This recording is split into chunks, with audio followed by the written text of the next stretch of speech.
Assalamualaikum semuanya. Bagaimana kabar kalian? Semoga selalu diberi kesehatan dan dimudahkan rezekinya oleh Allah. Amin ya robbal alamin. Abu Nawas tidak hanya dikenal sebagai ulama yang cerdas dalam hal agama, tetapi juga memiliki pendekatan unik dan seringkali tidak terduga dalam menghadapi tantangan-tantangan besar. Kala itu di kota Baghdad, ada satu tempat perjudian terbesar pada masa itu. Tempat itu sangat terkenal di kalangan masyarakat karena dianggap sebagai pusat perjudian yang sulit disentuh hukum atau aparat keamanan. Tidak sedikit pihak yang mencoba untuk menutup tempat tersebut, namun selalu gagal. Hal ini disebabkan karena adanya backing atau perlindungan dari pihak-pihak kuat yang membuat tempat itu tetap beroperasi. Namun semua itu berubah ketika Abu Nawas mulai terlibat langsung untuk membubarkan tempat tersebut. Abu Nawas memiliki cara yang unik dalam menghadapi para pelaku perjudian. Beliau tidak serta-merta melakukan penggerebekan atau melaporkan mereka kepada pihak berwenang. Suatu malam Abu Nawas datang ke tempat perjudian. Saat melihatnya masuk, para penjudi tertawa kecil. "Lihat siapa yang datang. Seorang penyair miskin ingin berjudi," seru salah satu penjudi. Namun Abu Nawas hanya tersenyum. Ia mendekati meja permainan dan berkata, "Bolehkan aku ikut bermain? Siapa tahu nasibku lebih baik dari kalian." Para penjudi menertawakannya, tetapi mereka membiarkannya bermain. Dengan modal seadanya, Abu Nawas mulai bertaruh. Keanehan pun terjadi. Setiap kali Abu Nawas bertaruh, hasilnya selalu membuatnya menang. Kemenangan demi kemenangan yang diraih oleh Abu Nawas membuat para cukong besar di tempat tersebut mengalami kerugian yang tidak sedikit. "Tunggu, ini tidak masuk akal. Bagaimana mungkin kau menang terus?" seru seorang penjudi. Pemilik rumah judi pun mulai berkeringat. Jika Abu Nawas menang terus, mereka akan bangkrut. Malam itu Abu Nawas membawa pulang banyak uang, sedangkan para penjudi yang kalah menjadi ragu untuk bermain lagi. Uang yang diperolehnya dari hasil judi tidak pernah dinikmati sendiri. Abu Nawas justru membagikan semua hasil kemenangannya kepada para tukang kebun dan pedagang kopi yang ada di sekitar desanya. Keesokan harinya, Abu Nawas kembali ke tempat itu dan ikut bermain lagi. Sekali lagi Abu Nawas menang dengan mudah. Melihat hal itu, para penjudi yang biasa bertaruh mulai ragu-ragu.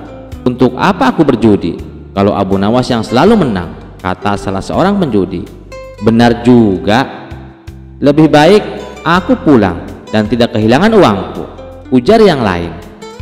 Mereka mulai merasa bahwa perjudian bukan lagi jalan yang menguntungkan, melainkan justru mendatangkan kerugian besar bagi mereka sendiri.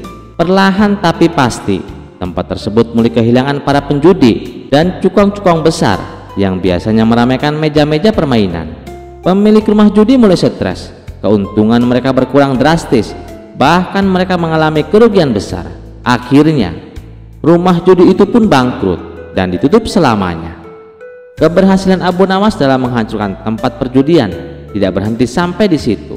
Setelah tempat tersebut runtuh, Abu Nawas juga mengalihkan perhatiannya ke tempat perjudian lainnya yang juga merupakan pusat perjudian terkenal pada masa itu. Di tempat-tempat tersebut, Abu Nawas kembali menggunakan pendekatan yang sama.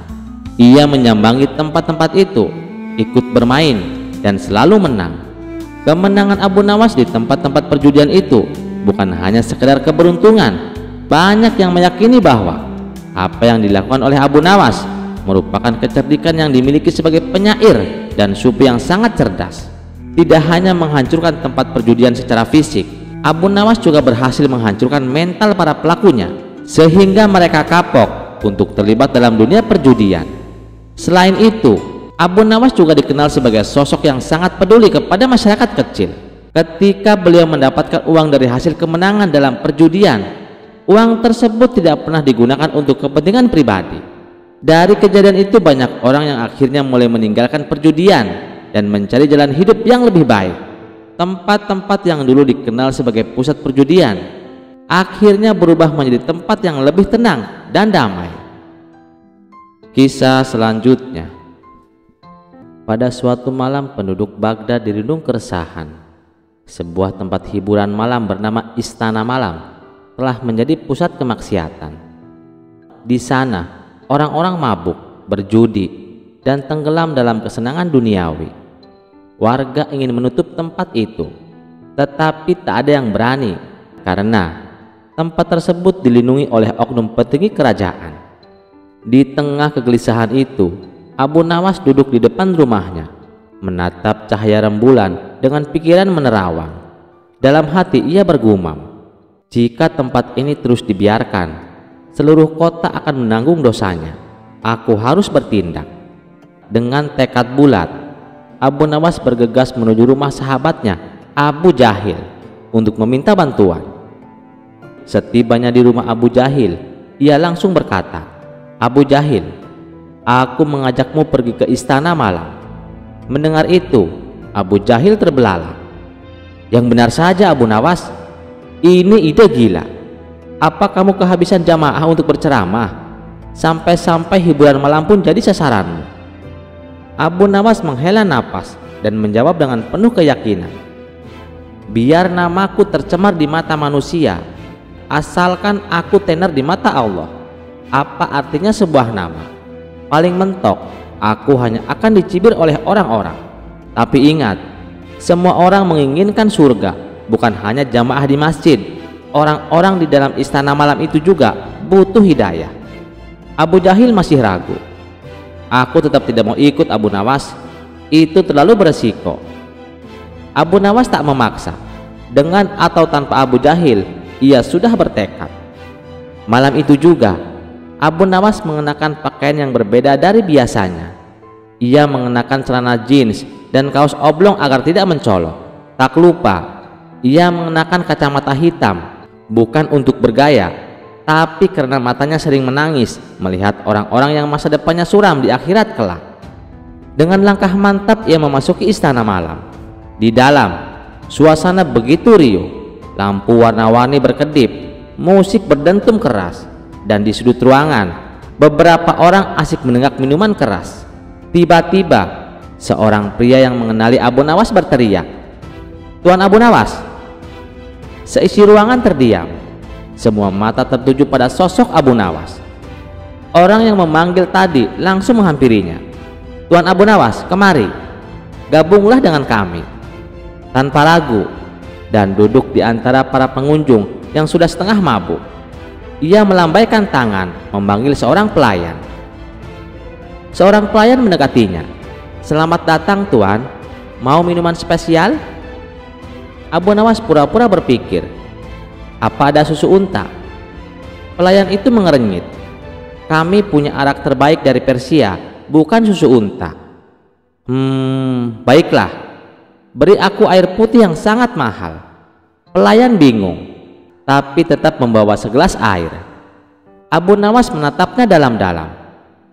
"Astagfirullah, ini air terbaik yang pernah aku minum. Betapa nikmatnya. Berapa harganya?" Pelayan itu terkejut. "Itu gratis Tuan." Abu Nawas berpura-pura kaget. "Apa? Gratis?" Ia lalu berdiri dan berteriak, "Semua orang, aku meminum minuman paling nikmat di dunia, dan tempat ini memberikannya secara cuma-cuma." Orang-orang mulai penasaran. Mereka mengerumuni Abu Nawas. Lalu Abu Nawas naik ke atas meja dan berkata, "Saudara-saudaraku, aku ingin bertanya, kenapa kalian minum arak?" Seorang pria mabuk menjawab, "Karena enak Tuan." "Betulkah?" tanya Abu Nawas. "Coba aku lihat." Ia mengambil segelas arak dan mencelupkan jarinya. Lalu ia menjilatnya sedikit. Seketika Abu Nawas muntah dengan dramatis ke arah penjaga pintu. "Wah! Ya Allah, kenapa rasanya seperti air kencing unta tua? Pasti ini ada yang meracuniku." Orang-orang terkejut. Seorang pria yang sudah setengah mabuk langsung panik. "Benarkah?" Semua orang mulai ragu. Mereka mulai mencium gelas mereka sendiri dan berpikir. Abu Nawas tidak berhenti di situ. Ia berkeliling mendekati pasangan yang sedang berjoget. "Kalian sedang apa?" tanya Abu Nawas. "Kami sedang menari Tuan." Jawab seorang wanita sambil tersenyum menggoda. Oh begitu. Lalu setelah menari kalian mau apa? Kami ya bersenang-senang tuan, kata lelaki di sebelahnya. Abu Nawas mendekat dan berbisik, kalau begitu kenapa tidak langsung pergi ke rumah sakit saja? Nanti juga akan ada yang merawatmu setelah pusing dan muntah-muntah. Orang-orang mulai menertawakan pasangan itu. Beberapa mulai menyadari betapa konyolnya kebiasaan mereka. Abu Nawas melanjutkan aksinya. Ia naik ke atas panggung dan berteriak, semua orang, aku punya ramalan. Siapa yang minum arak malam ini besok pagi akan pusing dan menyesal. Siapa yang berjudi pasti akan kehabisan uang. Dan siapa yang terus dugem pasti akan tua tanpa tabungan. Orang-orang mulai saling pandang. Lalu seorang pria dengan mata berkaca-kaca mendekati Abu Nawas. Apakah ini pertanda aku harus berhenti? Abu Nawas menepuk pundaknya. Kawan, kau sudah tahu jawabannya. Kau hanya butuh keberanian untuk meninggalkan ini semua. Satu persatu orang-orang mulai keluar dari tempat hiburan itu. Musik berhenti. Para pelayan mulai melepaskan celemek mereka. Bahkan si pemilik termenung di sudut ruangan. Akhirnya ia mendekati Abu Nawas. Aku tidak percaya ini terjadi. Bagaimana kau bisa membuat mereka pergi? Abu Nawas tersenyum. Aku hanya menunjukkan apa yang sudah mereka ketahui, tapi tidak mereka sadari. Keesokan harinya, warga Baghdad dikejutkan oleh berita bahwa istana malam ditutup selamanya. Abu Nawas kembali ke warung kopi, duduk santai dan menunggu traktiran. Seorang warga bertanya, bagaimana kau bisa menyadarkan mereka, Abu Nawas? Abu Nawas tersenyum dan berkata, mereka itu bodoh. Mereka hanya butuh seseorang yang lebih konyol untuk menyadarkan mereka. Dan begitulah Abu Nawas tidak hanya berhasil menutup tempat maksiat, tetapi juga mendapatkan traktiran roti dan daging kambing selama seminggu penuh. Kisah selanjutnya. Suatu ketika Abu Nawas bepergian keluar kota. Ia berjalan melewati tandusnya padang pasir. Di tengah jalan, Abu Nawas menemukan beberapa kerangka manusia yang sedang tergeletak di tanah. Belum hilang rasa kagetnya, tiba-tiba muncul orang tak dikenal menghadangnya. Rupanya dia adalah orang gila yang terkenal kejam. Dengan membawa golok di tangannya. Orang gila itu menghampiri Abu Nawas. Siapa kamu? Tanya orang gila tersebut. Saya hamba Allah, jawab Abu Nawas. Saya juga hamba Allah. Yang saya maksud nama kamu siapa? Bentak orang gila mulai emosi. Nama saya Abu Nawas, jawab Abu Nawas dengan tenang. Apakah kamu orang berilmu? Tanya orang gila itu kembali. Iya, saya orang yang berilmu, jawab Abu Nawas. Baguslah, kamu lihat kerangka-kerangka di depanmu itu, mereka adalah orang-orang yang aku bunuh karena mereka tidak bisa menjawab pertanyaanku, ujar orang gila tersebut. Dan kali ini adalah giliran kamu. Kalau kamu tidak bisa menjawab pertanyaanku, maka nasibmu akan sama. Kamu akan mati di tanganku, ujar orang gila itu. Apa pertanyaanmu? Tanya Abu Nawas. Apa bedanya orang yang sholat di zaman dahulu dengan sekarang? Abu Nawas terdiam sejenak. Ia merenungi pertanyaan yang sulit ini, karena jika dia salah menjawab, nyawa bisa menjadi taruhannya. Namun dengan penuh percaya diri, ia pun menjawab. Dulu, orang-orang sholat karena mereka terlebih dahulu mengenal Allah. Mereka memahami bagaimana cara menyembahnya dengan benar. Maka, kenikmatan sholat mereka sungguh luar biasa, penuh kehusuan yang tak tertuliskan. Ada orang yang tetap tegak dalam sholatnya, meskipun anak panah menembus tubuhnya. Abu Nawas kemudian melanjutkan. Sekarang, mari kita bandingkan dengan keadaan kita hari ini. Namun, sebelum Abu Nawas melanjutkan, ia menoleh ke orang yang bertanya dan balik bertanya. Izinkan aku bertanya, kamu hidup di zaman dahulu atau sekarang? Tentu saja sekarang, jawab orang itu. Abu Nawas tersenyum dan melanjutkan. Maka kamu tahu sendiri jawabannya. Abu Nawas pun menjelaskan. Ada sindiran halus dalam Al-Quran yang sangat tajam Bahkan ada orang yang sholat tapi tidak memahami apa yang ia baca dan ia lakukan. Dalam hadis riwayat Abu Daud nomor 666, Nabi Shallallahu Alaihi Wasallam menyebutkan bahwa ada orang yang sholat tapi tidak sadar sudah berapa rakaat yang ia tunaikan. Bisa jadi lebih dari itu.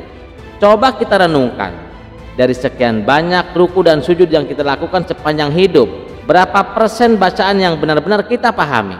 Jangan-jangan kita sholat, kita bahkan tidak merasa sedang menyembah Allah. Lisan kita memang mengucapkan doa dan menyembah Allah, tapi hati kita tidak hadir di dalamnya. Oleh karena itu, penting bagi kita untuk lebih dahulu mengenal Allah sebelum menyembahnya, agar ibadah kita penuh dengan kehusuan dan kenikmatan yang sesungguhnya. Mendengar jawaban itu, orang yang bertanya langsung menggenggam tangan Abu Nawas dan menciumnya dengan penuh takjub. Luar biasa, jawabanmu persis seperti yang kupikirkan. Abu Nawas pun tersenyum dan melanjutkan perjalanannya. Kisah selanjutnya.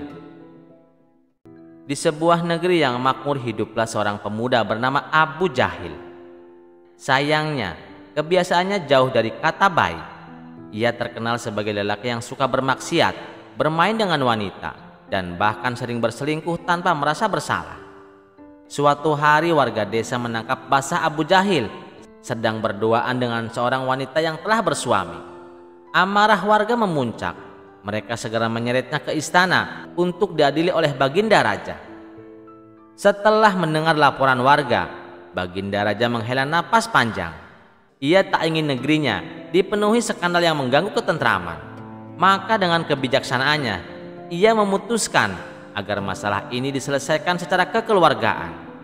Abu Jahil izinkan bebas dengan satu syarat, ia tidak boleh mengulangi perbuatannya lagi. Abu Jahil mengangguk penuh penyesalan dan berjanji akan berubah. Warga pun berpikir bahwa itu adalah akhir dari kelakuan buruknya. Namun seminggu berselang, kejadian serupa kembali terjadi. Kali ini Abu Jahil tertangkap basah dengan perempuan lain, bukan yang pertama, melainkan seorang janda muda yang terkenal akan kecantikannya. Warga yang sudah hilang kesabaran kembali menangkapnya dan menyeretnya ke istana. Baginda Raja benar-benar dibuat pusing. Orang ini tidak ada kapoknya, pikirnya dalam hati. Akhirnya Raja meminta bantuan Abu Nawas untuk mengadili Abu Jahil, berharap kecerdikannya bisa memberikan pelajaran yang lebih berarti. Di hadapan Abu Nawas, Abu Jahil tampak gelisah. Ia tahu Abu Nawas bukanlah orang sembarangan. "Abu Jahil," kata Abu Nawas dengan suara tenang namun tegas, "katakan dengan jujur, mengapa kau terus berselingkuh?" Abu Jahil menunduk. "Awalnya aku hanya kecewa dengan perlakuan istriku yang tidak memuaskan. Saat itu aku tergoda oleh wanita lain. Tapi setelah ketahuan, aku sadar dan ingin insaf." Abu Nawas mengangguk.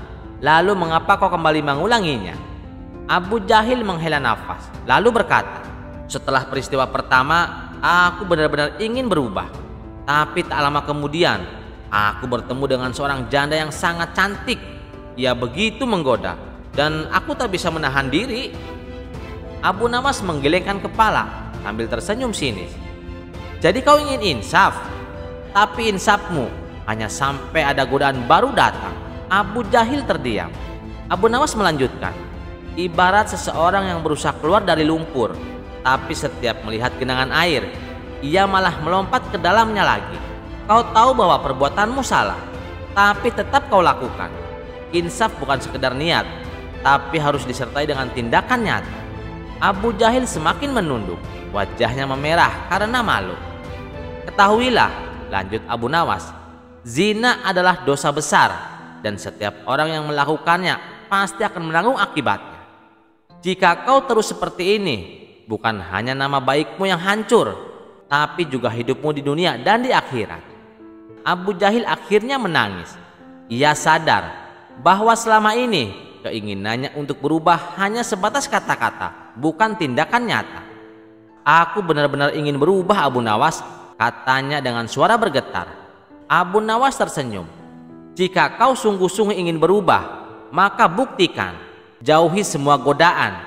Jangan memberi kesempatan pada dirimu sendiri untuk tergelincir lagi. Jika tidak, maka insafmu hanya akan menjadi janji yang tertunda selamanya. Sejak saat itu, Abu Jahil benar-benar mengubah hidupnya. Ia belajar menjaga diri, menahan hawa nafsunya, dan mendekatkan diri kepada Tuhan. Dan untuk pertama kalinya, warga desa benar-benar percaya bahwa Abu Jahil telah insaf, bukan sekedar janji belaka. Kisah selanjutnya. Suatu hari seorang ulama istana yang merasa dirinya lebih pandai ingin menjatuhkan Abu Nawas di hadapan raja dan para pejabat kerajaan. Dengan alasan diskusi ilmu, ia mengundang Abu Nawas ke aula istana. Ketika semua orang telah berkumpul, ulama itu berdiri dan dengan suara lantang ia berkata, "Wahai Abu Nawas, aku ingin mengujimu dengan sebuah pertanyaan. Jika kau bisa menjawabnya, aku akan mengakui kecerdasanmu. Tapi jika tidak, maka kau harus mengakui kebodohanmu." Abu Nawas tersenyum tenang dan mengangguk. "Baiklah, tanyakanlah," jawabnya tanpa ragu. Ulama itu kemudian bertanya dengan penuh percaya diri, "Menurutmu, mana yang lebih dahulu ada, waktu atau Allah?" Seisi aula mendadak sunyi. Semua orang menunggu jawaban Abu Nawas dengan penuh antusias. Pertanyaan itu tampak sederhana, tapi sangat sulit. Jika Abu Nawas menjawab bahwa waktu lebih dahulu, itu bertentangan dengan keyakinan bahwa Allah Maha Abadi. Namun, jika ia menjawab bahwa Allah lebih dahulu, ulama itu pasti akan mempersulitnya dengan pertanyaan lanjutan. Abu Nawas berpikir sejenak, lalu melangkah ke depan dengan senyum di wajahnya. Ia menatap ulama itu dengan tenang dan berkata, "Allah ada sebelum adanya sebelum, dan tetap ada setelah adanya sesudah. Allah tidak tergantung pada waktu, karena waktu itu sendiri adalah ciptaannya." Para hadirin mulai berbisik-bisik. Ulama itu tampak tidak puas dan bersiap untuk menyanggah. Tetapi Abu Nawas melanjutkan, "Tuan ulama, kita memahami bahwa waktu telah tercipta karena adanya pergerakan dalam ruang. Waktu yang kita kenal, detik, menit, jam, hari, bulan, dan tahun, berpacu pada rotasi serta revolusi bumi terhadap matahari. Jika demikian, mungkinkah ruang lebih dahulu ada sebelum waktu? Jika ruang lebih dahulu, apakah penciptaan alam semesta tidak memiliki tahapan? Padahal dalam Al-Quran surat Hud ayat 7 disebutkan bahwa langit dan bumi diciptakan dalam 6 masa." Ulama itu terdiam, tampak mulai mencerna penjelasan Abu Nawas. Namun Abu Nawas belum selesai. Dari sini kita bisa menyimpulkan bahwa ketika ruang diciptakan, waktu sudah berjalan. Artinya, secara tidak langsung kita bisa berasumsi bahwa waktu telah ada lebih dahulu daripada ruang. Namun mari kita permudah. Waktu adalah penghitung gerak atau ukuran. Jika tidak ada gerak, tidak ada waktu. Alam tidak diciptakan dalam waktu, tetapi dengan terciptanya alam, waktu pun ikut ada. Abu Nawas menatap ulama itu dengan penuh kebijaksanaan. Dan pertanyaan yang paling penting, siapa yang menciptakan waktu? Jawabannya jelas, Tuhanlah atau Allah lah yang menciptakan waktu. Karena waktu adalah ciptaan, maka tidak logis jika Tuhan atau Allah dikatakan sebagai sesuatu yang berwaktu. Dengan menanyakan apa yang Tuhan atau Allah lakukan sebelum menciptakan alam, kita sebenarnya telah mengasumsikan keberadaan waktu sebelum alam diciptakan. Padahal sebelum alam tercipta, tidak ada yang namanya waktu, sehingga tidak ada ruang bagi kita untuk menanyakan apa yang dilakukan Tuhan atau Allah sebelum menciptakan alam semesta. Secara filosofis, pertanyaan ini bermasalah karena dia mengasumsikan adanya waktu bagi sesuatu yang tidak berwaktu. Untuk menjawab pertanyaan ini, kita sebagai manusia tidak akan pernah mencapai kebenaran mutlak. Kita hanya bisa berjuang menuju kebenaran. Kebenaran hanyalah milik Allah Subhanahu wa Ta'ala. Para hadirin semakin terpesona dengan penjelasan Abu Nawas. Ulama itu tampak bingung, mencari celah untuk membantah. Namun sebelum ia sempat berbicara, Raja Harun Ar-Rasyid yang sejak tadi menyimak langsung bertepuk tangan. "Luar biasa Abu Nawas, jawabanmu begitu dalam dan penuh kebijaksanaan," seru sang raja dengan kagum. Orang-orang di aula pun ikut bertepuk tangan. Ulama itu terdiam, wajahnya memerah karena malu. Niatnya untuk menjebak Abu Nawas justru berbalik menjadi bumerang. Sejak hari itu, Abu Nawas tidak hanya dikenal sebagai orang yang jenaka, tetapi juga sebagai seseorang yang memiliki kebijaksanaan tinggi.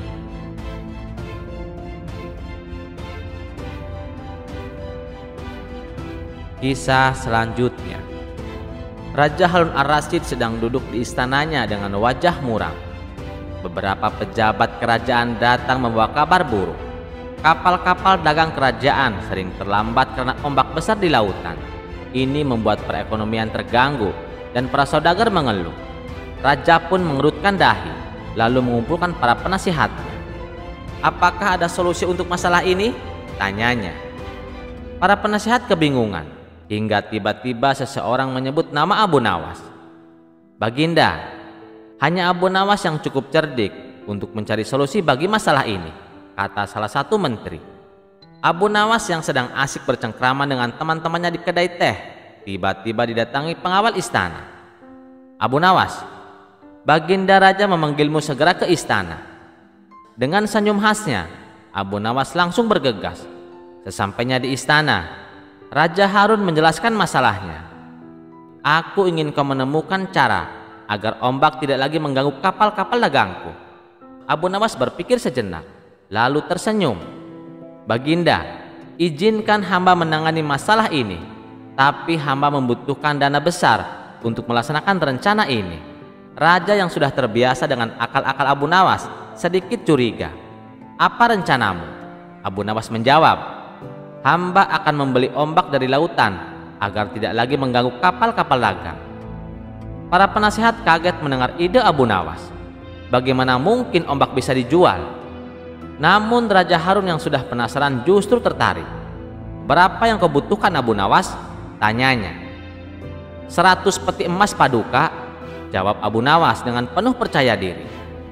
Raja yang merasa ini ide gila namun menarik, setuju dan langsung menyuruh bendahara memberikan emas tersebut kepada Abu Nawas. Tapi jika kau gagal, aku akan menghukummu, kata Raja mengancam. Abu Nawas pergi ke tepi lautan bersama pengawal kerajaan. Di sana, ia berdiri di hadapan lautan yang berombak dan mulai berbicara. Wahai ombak, mulai hari ini engkau telah menjadi milik Baginda Raja. Jangan lagi kau mengganggu kapal-kapal dagang kami. Para pengawal yang melihatnya hanya bisa terdiam. Mereka berpikir Abu Nawas sudah gila. Kemudian Abu Nawas mengisi beberapa kendi dengan air laut dan berkata, ini adalah bukti kepemilikan ombak. Sekarang, ombak di lautan sudah menjadi milik raja. Abu Nawas kembali ke istana dan menyerahkan kendi-kendi berisi air laut kepada raja. Baginda, mulai hari ini, ombak telah menjadi milik Anda. Silahkan perintahkan ombak untuk tidak mengganggu kapal-kapal dagang. Raja mengamati kendi itu dengan bingung. Bagaimana mungkin? Tanyanya. Abu Nawas tersenyum dan berkata, karena Baginda telah membeli ombak, maka kini ombak adalah milik Anda. Jika ada ombak yang mengganggu kapal-kapal, maka mereka harus meminta izin kepada Baginda. Raja terdiam, lalu tertawa terbahak-bahak. Abu Nawas, aku tahu kau menipuku, tapi aku sangat terhibur. Aku tidak akan menghukummu, tapi lain kali jangan coba-coba menipuku lagi. Abu Nawas hanya tersenyum. Ia telah berhasil mengerjain raja dan mendapatkan 100 peti emas tanpa harus bersusah payah. Beberapa hari kemudian, raja memanggil Abu Nawas kembali. Abu Nawas, kau telah menjual ombak kepadaku. Sekarang, aku ingin menjual angin kepadamu, kata raja sambil tertawa. Abu Nawas pura-pura terkejut, lalu berkata, baik Baginda, hamba akan membeli angin, tapi hamba hanya bisa membayar dengan uang yang berbentuk angin juga. Raja kembali tertawa dan akhirnya memberikan Abu Nawas hadiah karena kecerdikannya. Kisah selanjutnya. Pada suatu hari Baginda Raja sedang duduk di singgasananya ketika Perdana Menteri datang membawa kabar yang mengkhawatirkan. Banyak balita di kerajaan mengalami gizi buruk karena ASI yang dihasilkan para ibu sangat sedikit. Pada masa itu, susu bubuk belum ditemukan. sehingga tidak ada alternatif untuk memenuhi kebutuhan gizi mereka. Raja merasa gelisah. Ia tidak ingin rakyatnya menderita, apalagi jika hal ini terus berlanjut, bisa-bisa menjadi wabah yang merusak reputasi kepemimpinannya. Dalam kebingungannya, ia membayangkan sesuatu yang tampak mustahil, mengubah air laut menjadi susu. Tiba-tiba terlintas nama Abu Nawas di pikirannya. Tanpa ragu, raja segera mengutus para prajurit untuk memanggil Abu Nawas ke istana. Ketika Abu Nawas tiba di hadapan Baginda, ia membungkuk hormat dan bertanya, "Apakah gerangan yang membuat Baginda memanggil hamba?" Raja menghela napas. "Abu Nawas, banyak balita di kerajaanku mengalami gizi buruk karena kurang ASI dari ibu mereka. Jika hal ini dibiarkan, akan menjadi wabah yang menghancurkan kerajaanku. Oleh karena itu, aku meminta bantuanmu untuk mengubah air laut menjadi susu agar balita-balita itu bisa selamat." Mendengar permintaan itu, Abu Nawas terbelalak. "Baginda, bagaimana mungkin air laut bisa berubah menjadi susu? Itu mustahil." Namun, sebagai seorang yang terkenal cerdik, ia tidak ingin kehilangan reputasinya. Setelah berpikir sejenak, ia pun menjawab, "Baiklah Baginda, berikan hamba waktu 3 hari untuk mewujudkan permintaan ini." Raja mengangguk setuju, meskipun dalam hatinya ia masih ragu apakah Abu Nawas benar-benar bisa melakukannya. Di malam harinya Abu Nawas duduk termenung mencari solusi. Tiba-tiba ia teringat akan sebuah fenomena langka bernama The Milk Kissing, fenomena alam di mana permukaan air laut tampak bercahaya keputihan seperti susu di malam hari. Cahaya ini berasal dari plankton yang memancarkan sinar biru atau putih, sehingga laut tampak seperti tertutup selimut susu sejauh mata memandang. "Wah, ini nih, ini bisa disebut laut susu," pikir Abu Nawas. Namun ia tidak ingin hanya sekedar mengelabui raja, ia juga ingin benar-benar menolong balita-balita itu. Maka ia pergi ke hutan dan meramu berbagai obat-obat herbal yang dapat melancarkan ASI. Ia kemudian membagikan ramuan tersebut kepada para ibu menyusui. 3 hari berlalu, raja memanggil Abu Nawas ke istana dan bertanya dengan penuh harap, "Abu Nawas, apakah kau sudah mengubah air laut menjadi susu?" Dengan senyum khasnya, Abu Nawas menjawab, "Tentu saja Baginda, silahkan lihat sendiri. Bukankah balita-balita yang sebelumnya lemah kini tampak lebih sehat dan segar?" Raja menoleh ke arah para balita. Benar saja, mereka yang 3 hari lalu tampak kurus dan lemah kini mulai membaik. Raja sangat kagum. "Abu Nawas, kau benar-benar luar biasa. Tapi aku ingin melihat sendiri lautan susu itu. Antarkan aku ke sana," perintah raja. Abu Nawas mengangguk. "Lautannya cukup jauh Baginda, kita harus berlayar selama 6 jam untuk mencapainya." Karena penasaran, raja pun segera berangkat dengan perahu kecil bersama para prajurit dan Abu Nawas. Setelah perjalanan panjang, mereka tiba di tengah laut pada malam hari. Benar saja, permukaan laut tampak bercahaya keputihan seperti susu. "Inilah lautan susu Baginda," kata Abu Nawas. "Namun kita tidak boleh mencicipinya. Jika kita mencoba, maka lautan ini akan menjadi asin seketika." Raja yang terpesona dengan pemandangan itu berdecak kagum. "Sungguh ajaib Abu Nawas, aku tidak pernah menyangka kau bisa melakukan ini." Setelah kembali ke istana, raja memberikan hadiah berupa pundi-pundi emas kepada Abu Nawas sebagai tanda terima kasih karena telah menyelamatkan para balita. Sementara itu, Abu Nawas hanya tersenyum dalam hati. Mana mungkin air laut berubah menjadi susu? Itu hal yang mustahil. Untung saja para ibu sudah meminum ramuan yang kuberikan, sehingga ASI mereka kembali lancar. Yang penting, Baginda percaya bahwa mereka minum susu dari laut yang kuubah.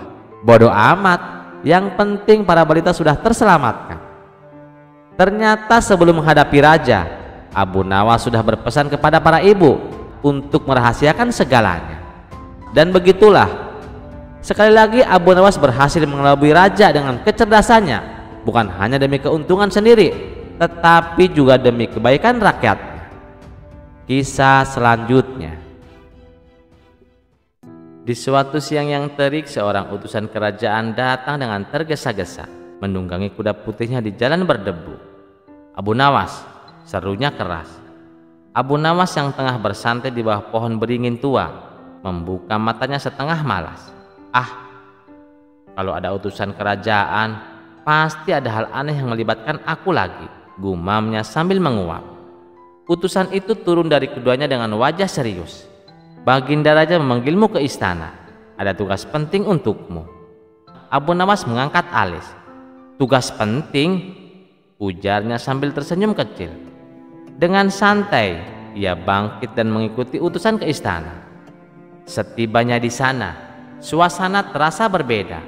Para pejabat berbisik-bisik, sementara para prajurit menahan tawa.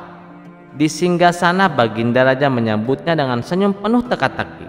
"Abu Nawas, aku punya tugas untukmu." "Hamba siap, Baginda," jawab Abu Nawas. Ia memberi isyarat kepada pelayannya yang segera datang membawa sebuah meja kecil dan meletakkannya di hadapan Abu Nawas. Di atas meja itu terdapat seekor ayam mentah, beberapa bumbu dapur, dan sepanci beras. "Aku ingin kau memasak makanan yang lezat untukku," ujar Baginda. Senyumnya semakin lebar. "Tapi ingat, kau harus melakukannya tanpa menggunakan api." Ruangan seketika hening. Para pejabat dan prajurit yang hadir menahan tawa, menunggu reaksi Abu Nawas. Bahkan burung beo peliharaan istana tiba-tiba berkicau. "Tanpa api, tanpa api," seolah mengejek tantangan yang diberikan. Abu Nawas berdiri diam, matanya mengamati ayam mentah dan panci beras itu dengan serius. Dalam hati ia bergumam, "Ini pasti cara Baginda menguji kecerdasanku. Tapi kali ini tantangannya sungguh mustahil." Baginda Raja memperhatikan Abu Nawas dengan penuh antusias. "Nah, Abu Nawas, bisakah kau menyelesaikan tugas ini? Aku beri waktu sampai sore hari. Ingat, tidak boleh ada api. Aku ingin melihat apakah kecerdasanmu benar-benar sehebat yang diceritakan orang." Abu Nawas tersenyum kecil. Meskipun dalam hatinya ia tahu ini bukanlah tugas mudah. Ia memeguk hormat dan berkata, "Baginda, tugas ini memang sulit, tetapi hamba akan mencobanya. Mohon izinkan hamba membawa ayam ini beserta perlengkapannya ke rumah hamba." Baginda Raja mengangguk. "Silahkan bawa, tapi ingat, tidak ada api." Ketika Abu Nawas berjalan keluar istana dengan bahan-bahan masakan itu, orang-orang mulai berkumpul di jalan. Mereka penasaran dan bertanya-tanya, "Abu Nawas, kenapa kau membawa ayam mentah dan panci?" tanya seorang tetangga. "Aku disuruh Baginda memasak tanpa api," jawab Abu Nawas sambil tersenyum penuh teka-teki. Mendengar itu, orang-orang tertawa terbahak-bahak. "Masak tanpa api? Itu mustahil, Abu Nawas. Kali ini kau pasti kalah." Namun Abu Nawas hanya mengangkat bahu dan melanjutkan langkahnya dengan santai. Ia berpikir keras, mencoba mencari cara untuk menyelesaikan tantangan ini. Setibanya di rumah, ia meletakkan ayam, panci, dan bumbu-bumbu di atas meja kayu tua. Ia duduk sambil menopang dagu. "Baiklah Abu Nawas, kau harus berpikir. Memasak tanpa api, ini benar-benar tantangan yang menggelikan. Tapi kalau aku menyerah, aku akan jadi bahan tertawaan seumur hidup," gumamnya. Ia lalu memanggil istrinya yang selama ini selalu sabar menghadapi tingkah lakunya. "Istriku, apakah kau punya ide bagaimana memasak tanpa api?" tanyanya. Sang istri menggeleng sambil tertawa kecil. "Suamiku yang pintar, kali ini aku benar-benar bingung. Tapi aku yakin kau pasti punya akal." Abu Nawas tersenyum. "Tentu saja aku harus punya akal. Kalau tidak, aku akan kembali ke istana dengan tangan kosong, dan Baginda pasti akan tertawa puas." Setelah berpikir keras selama berjam-jam, Tiba-tiba wajah Abu Nawas berubah cerah. Ia menepuk dahinya dan berseru, "Aha, aku tahu apa yang harus aku lakukan," serunya penuh semangat. Istrinya yang sedang menyiapkan teh di dapur melongok ke arahnya. "Kau sudah menemukan solusinya?" tanyanya dengan nada setengah heran. "Tentu saja," jawab Abu Nawas. Senyumnya penuh misteri. Tanpa membuang waktu, ia segera keluar rumah dan mulai mengumpulkan batu-batu di sekitar pekarangannya. Setelah batu-batu itu terkumpul, ia menyalakan api unggun besar dan menaruh batu-batu tersebut di atasnya. Sambil mengamati api yang berkobar, Abu Nawas tersenyum penuh akal. Ia tahu rencananya akan mengejutkan banyak orang. Tiba-tiba dari dalam rumah terdengar suara istrinya memanggil, "Suamiku, suamiku, Baginda Raja datang." Dengan cepat Abu Nawas berlari menemui raja yang sudah berdiri di hadapan rumahnya, dikelilingi oleh warga setempat yang penasaran. Baginda Raja menyilangkan tangan dan berkata, "Abu Nawas, hari sudah hampir sore. Apakah masakanmu sudah jadi?" Abu Nawas tersenyum tenang.